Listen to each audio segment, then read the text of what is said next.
స్వామివారు ఫస్ట్లో ఏం చెప్పారంటే, నేను పిలిచినప్పుడల్లా నువ్వు రావాలన్నారు. ముందు నువ్వు అలిపిరి మెట్ల మార్గంలో రా అని చెప్పారు. సరే బయలుదేరి వెళ్ళాను. కరెక్ట్గా ఫస్ట్ స్టెప్ దగ్గర నేను ఆగిపోయాను. వెంటనే అమ్మవార్లు స్వామి కనిపించి, ఎందుకు ఆగిపోయావు అంటే, నువ్వు పిలిచినప్పుడల్లా నువ్వు రమ్మంటున్నావు, మరి నేను అక్కడికి రావటము, ఆ దర్శనాలు, ఆ కంపార్ట్మెంట్లో గంటలు ఇవన్నీ ఎక్కడి నుంచి సో నేను అట్లా కాదులే, నాకు వీలైనప్పుడు నేను అవన్నీ కాదు అని, నువ్వు ఫస్ట్ మాతో పాటు మెట్లెక్కు అని చెప్పేసి చేతులు పట్టుకు మెట్లెక్కి ఫస్ట్ స్టెప్ ఎప్పించేది. అక్కడి నుంచి పైన మన అలిపిరి మెట్ల మార్గంలో దశావతారాలు ఉంటాయి.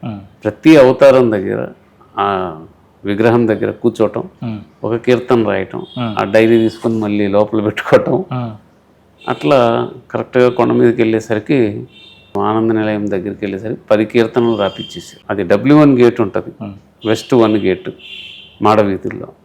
చిన్నజీయం గారి మఠం పక్కన వసంత మండపం ఉంది. వసంతోత్సవ మండపం పక్కన అనంతాల్వన్ తోట ఉంది. అక్కడ నేను వెళ్ళేసరికి వాళ్ళ 26th generation Shriman TAP Rangachari గారని, ఆయన ప్రతిరోజు స్వామివారికి తులసి అర్చన టైంలో ఫస్ట్ ప్రథమార్చన అనంతాల్వాను వాళ్ళ వంశస్థులది. ఆయన గర్భగుడిలోకి వెళ్తాడు. ఆయన అక్కడ కూర్చొని పేపర్ చదువుకుంటున్నాడు. నేను అక్కడ ఎంటర్ అవుతూనే ఏ ఊరు మీది అని అడిగారు. విజయవాడ అండి.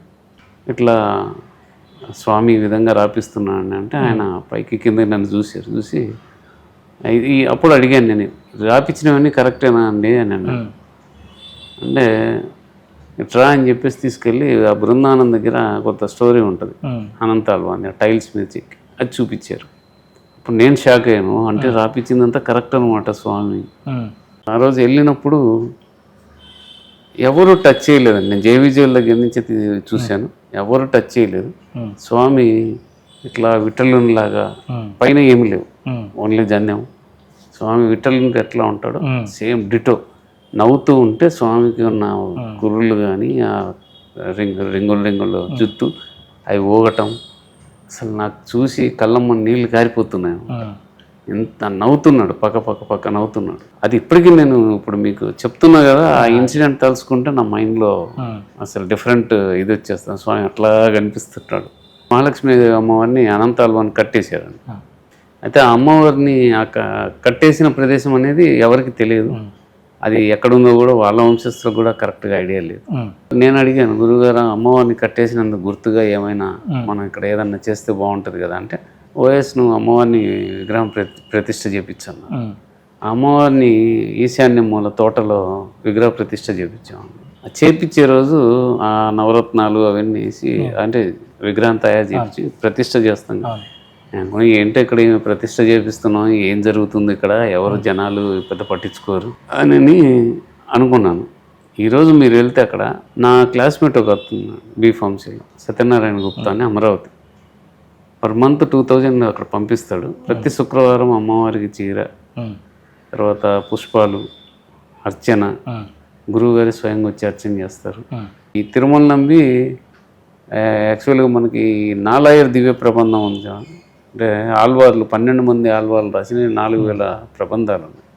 ఆ నాలాయర్ దివ్య ప్రబంధాన్ని బయటికి తీసుకొచ్చిన నాథముని కొడుకు నాథముని వాళ్ళ మనవడు యామునాచార్య. యామునాచార్యులు అనే పేరు ఎందుకు వచ్చిందంటే, నాథముని గారు మధురలో యమునా తీరంలో తిరుగుతూ ఉండేవాడు. ఆయన వల్లనే నాలాయర్ దివ్య ప్రబంధం బయటకు వచ్చింది. ఆయన తిరుగుతున్నప్పుడు ఆయనకి ఈ న్యూస్ తెలుస్తుంది అనమాట, నీకు మనవడు పుట్టాడు అని. అప్పుడు ఆయన యామునాచార్యులని పేరు పెడతారు. అప్పుడు ఆయన వచ్చి మనవని చూసి తర్వాత ఆయనకి కృష్ణుడి విగ్రహం ఇస్తాడు. ఇప్పుడు మనకి మాడవీధుల్లో తిప్పుతున్నారు చూడండి, నవనీత కృష్ణుడిని రోహిణి నక్షత్రం రోజు తిప్పుతుంటారు రుక్మిణి సమేతంగా. ఆ కృష్ణుడి విగ్రహం యామునాచార్యులకి ఇస్తే, ఆ యామునాచార్యుల వారు తిరుమల నంబి గారికి ఇస్తే, ఆ తిరుమల నంబి గారు తిరుమలలో ఆనంద నిలయంలో పెట్టాడు. ఆ రాముడి విగ్రహాలు కూడా రావడానికి కారణం తిరుమల నంబి అండి. సో ఒకరోజు అలిపిరి దగ్గర రామానుజాచార్యులను తిరుమల నంబి గారు ఆయనకి చెప్తూ ఉంటారు రామాయణం గురించి. వాళ్ళు మాట్లాడుకుంటున్నప్పుడే తమిళనాడు నుంచి ఒక భక్తుడు వచ్చి, రాముడు, లక్ష్మణుడు, విభీషణుడు, అంగదుడు, జాంబవంతుడు ఈ విగ్రహాలన్నీ తెచ్చి అక్కడ ఇస్తారు. ఇచ్చి ఇది కొండ మీదకి చేర్చండి అని చెప్తారు. అంటే మీ కొండ మీద రాముల వారి విగ్రహం అంటే ఆయన ఇట్లా జస్ట్ బెండ్ అయి ఉంటాడు. మీరు ఆ విగ్రహం చూస్తే ఉత్సవ విగ్రహం ఉత్సవమూర్తుల్లో చూస్తే జస్ట్ బెండ్ అయి ఉంటుంది ఇట్లా స్వామి మేడ. అంటే ఆయన వింటూ ఉంటాడు అనమాట, భక్తులు శరణగతిని వింటూ ఉంటాడు. తర్వాత మళ్ళీ రామానుజాచార్యుల వారు రాముడు వచ్చిన తర్వాత సీత లేకుండా ఉండకూడదు కదా అని చెప్పేసి మళ్ళీ సీతమ్మ వారిని విగ్రహం చేపించి ఇప్పుడు మనకి శ్రీరామనవమి ఏంటంటే మూల కారణం తిరుమల నంది. ఇక్కడ పిచ్చిరెడ్డి అని ఒక అవధూత ఉండేవారు. ఆయన 14 సంవత్సరాలప్పుడు ఆ తల్లిదండ్రులు ఇద్దరు చనిపోతే అనాథ. 14 సంవత్సరాలప్పుడు ఆవులు కాసుకుంటూ ఆ ఊరికి వచ్చి వర్షం పడుతుంటే చిన్న రాయి కింద ఉంటే స్వామివారు ప్రత్యక్షంగా కనపడి ఈ పట్టాభి సీతారామ స్వామి ఒక సాలగ్రామం ఇచ్చారు. స్వామి పిల్లోడు కదా ఏం చేయాలి స్వామి నేను ఇది అని అడిగితే ఊర్లోకి తీసుకెళ్ళి ఒక కొత్త కుండలో పెట్టేసి గుంత తీసి పెట్టేసి ఒక దీపం వెలిగించి క్లోజ్ చేసేసాము. తర్వాత అక్కడికి వెళ్ళి ఆయన అదే చేశాను. నైట్ చేసిన తర్వాత ఒక వెండి స్టిక్ ఒకటి ఇచ్చాడు ఆయన స్వామి. మళ్ళీ నువ్వు ఇక్కడ కూర్చొని చేస్తూ ఉండు, నా అర్చనలు అవన్నీ చేస్తూ ఉండు, నీకే తర్వాత బోధపడుతుందని చెప్పేసాడు ఆయన. వరాహస్వామి కూడా పుట్టల్లోనే ఉండేవాడండి. తర్వాత ఈ వరాహస్వామిని ఇప్పుడు మనం చూసే వరాహస్వామి వేరు. అంటే వరాహస్వామి విశ్వకర్మ తయారు చేశాడు ఆయన. అసలు వరాహస్వామి తొండమానికి దివ్య దర్శనం ఇచ్చిన ఆయన వేరే. అంటే ఇక్కడి వరకే జానువుల వరకే ఆయనకు దర్శనం దొరికింది. ఎందుకంటే ఆయన స్వామి దర్శనం పుట్టల్లో పాలు పోస్తూ ఉంటాడు, కరిగిపోవాలి పైన ఉన్నదంతా. కరెక్ట్గా జానువుల దగ్గరికి వచ్చేసరికి పాలు అయిపోతాయి.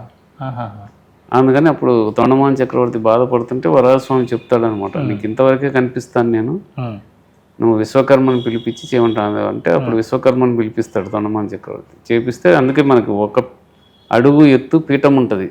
మీరు గమనిస్తే వరాహస్వామి 2 అడుగులు స్వామి భూదేవిని ఇట్లా పట్టుకొని చేత్తో ఉంటాడు. ఆమె కొద్దిగా సిగ్గుపడుతున్నట్టుగా అట్లా సినిమాలో చూపించేదానికంటే అంతర్యామైన పాట లాస్ట్లో చూపించారు. అంటే అది మన గర్భాలయంలో జరిగినట్టు చూపించారు, ఆనంద నిలయంలో. అది యాక్చువల్గా ఆయన పరమపదించింది తిరుపతిలో అండి. తిరుపతిలో రామాలయం వీధి అని ఉంది, అక్కడ ఆయన ఇల్లు ఉండేది. అక్కడ ఆయన పరమపదించాడు. ఎక్కడ సమాధి అయింది ఇది అనేది ఎక్కడికి తెలియదండి, ఎవరికి తెలియదు. వాళ్ళ తరాల వాళ్ళకు కూడా ఇప్పుడు 12, 13, 14 వాళ్ళకు కూడా తెలియదు. వాళ్ళు కూడా చెప్పలేకపోయారు. ఆకాశరాజుకి భార్య ధరణిదేవి అని వాళ్ళిద్దరికి కలిపి కొడుకు పుడతాడు, వసుదానుడు ఆయన పేరు. ఆ వసుదానుడు ఈ తొండమాన్ చక్రవర్తి ఇద్దరికి, అంటే ఆకాశరాజు తమ్ముడే తొండమాన్ చక్రవర్తి. వీళ్ళిద్దరికీ గొడవ జరుగుతుంది రాజ్యం గురించి. ఆకాశరాజు ఇదైన తర్వాత ఇప్పుడు పద్మావతి దేవి స్వామికి చెప్తుంది అనమాట, నీ బావమరిది కదా, నువ్వు నా తమ్ముడికే హెల్ప్ చేయాలి అంటారు. ఈయనేమో తొండమానుడు ఎప్పటి నుంచో పూర్వజన్మలో కూడా నా భక్తుడు నాకు ఎంతో సేవ చేశాడని ఈయన ఆలోచిస్తుంటాడు. సరే తొండమాన్ చక్రవర్తిని చెప్తాడు అనమాట, నీకు నా ఆయుధాలు ఇస్తాను తీసేసుకో. ఈయన శంకు చక్రాలు కోరుకుంటాడు. చాలా రోజులు స్వామి ఇట్లానే ఉండేవాడు. తర్వాత రామానుజాచార్యులు, ఈ శైవులు, ఈ వైష్ణవులు ఇవన్నీ మళ్ళీ తర్వాత కాలంలో జరిగాయి కదా. అప్పుడు స్వామి మళ్ళీ రామానుజాచార్యుల కోరిక మేరకు విష్ణువుని నిరూపించుకోవడానికి ఆయుధాలు పట్టుకుంటాడు.